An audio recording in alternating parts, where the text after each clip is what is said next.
This is not a group of people expecting a miracle. This is a group of people doing what someone does when there's a person you loved who has died.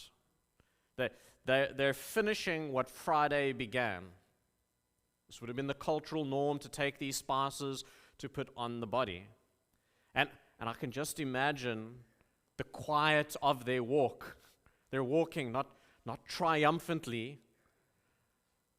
Their Easter Sunday morning wasn't awoken with expectation of chocolate and friends and celebration. It was sad. There was no anticipation. There was grief and duty.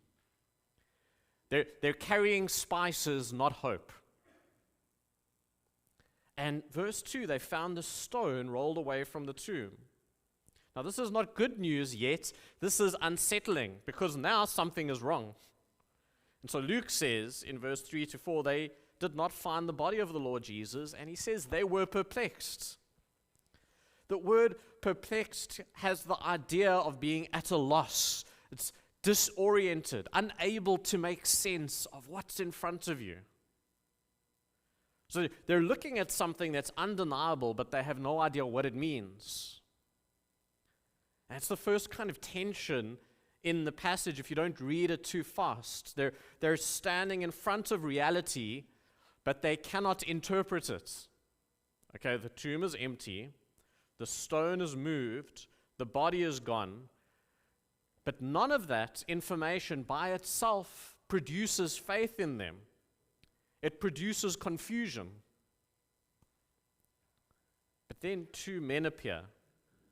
In verse 5, these angels say to them, why do you look for the living among the dead? Why are you here in a place where dead people are if you're looking for someone who's alive? I mean, it's a very simple question. It's also quite a devastating question.